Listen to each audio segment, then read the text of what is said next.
Hello, my name's Jake from Firestorm Games, and I'm here today with a Tabletop Spotlight for you. Today we're going to be looking at Yggdrasil Chronicles, or Yggdrasil if you prefer that pronunciation. This is a 1 to 5 player, fully cooperative game. It takes about 90 minutes to play through a scenario, and there is a full campaign in here to play through. At its heart, the theme of this game is all about Yggdrasil, the world tree. You represent the various Norse gods. Thor, Heimdall, Odin. You are defending the world tree from the villains, so Hel, Loki, Surt, and you're trying to prevent Ragnarok from occurring. The first thing I want to look at here is the tree. It is beautiful. This board is absolutely stunning, and it moves, so you can turn the different levels around, and that's really important for gameplay, because when you move, you can go anywhere on the level you're on, or you can go up or down a level, but as the tree rotates, it changes what your options are, and the players can do things to do that, but the game also instructs you to spin things at various points, so it's fantastic for planning, but it always throws a spanner in the works. So, in your turn, you start off by drawing one of these villain cards from your deck, you pop it on the board here. As soon as 2 of the same villain have been revealed, then they trigger. So you are trying, and then they go to the bottom of the deck. So you're trying to work out when they'll go off, and they try and remember who's went off in which order. So is Loki going to go off again soon? Are we going to get more Frost Giants, or is it Hel? I can't remember, that sort of thing. Once you've resolved that, you take your turn. So you can move, as I said earlier, up or down, or around the same level. Then you take the action for whatever location you're stood at.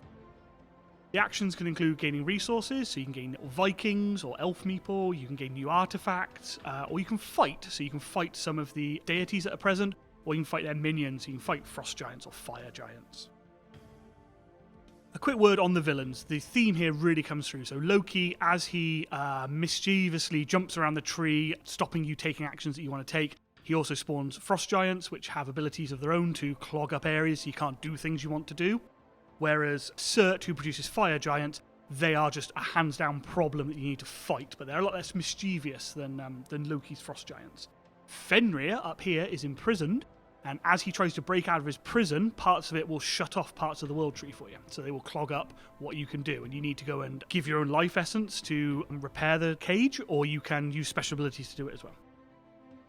The replayability of this game is huge. You have unique characters, so you can play the basic version where everybody's the same. Then you can flip over these and you have unique abilities. So Heimdall plays very differently than Freya.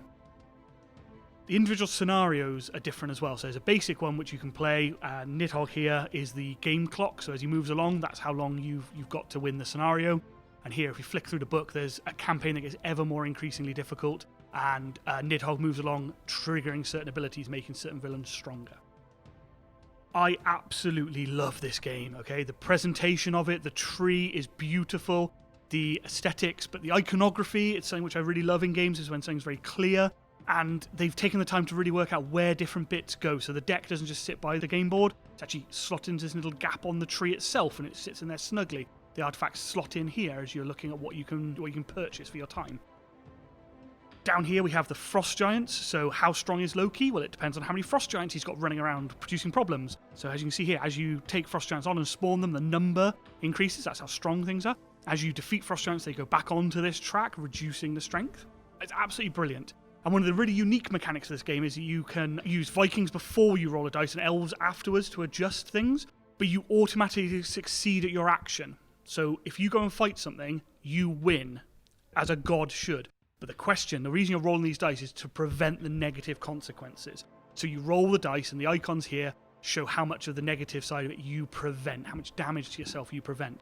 So I can chuck Vikings in to increase my odds beforehand, I can keep Elves back to adjust the odds afterwards. Elves are a lot harder to get than Vikings. So yeah, if you're explaining how to play this game to people, if they've seen Thor and Ragnarok and things like that, it's a lot easier. But if they're familiar with this type of mythology, it really flows through, and whenever I play this, anybody going preference on characters, it's always Heimdall or Thor that get picked first, so it's fantastic, you are playing as these characters. The villains play very differently, so we've had games where Nidhogg just keeps going, the game is really short, but other ones where Jokmundr is just flooding, we have to keep beating him back. It's really different every game, and I absolutely love it.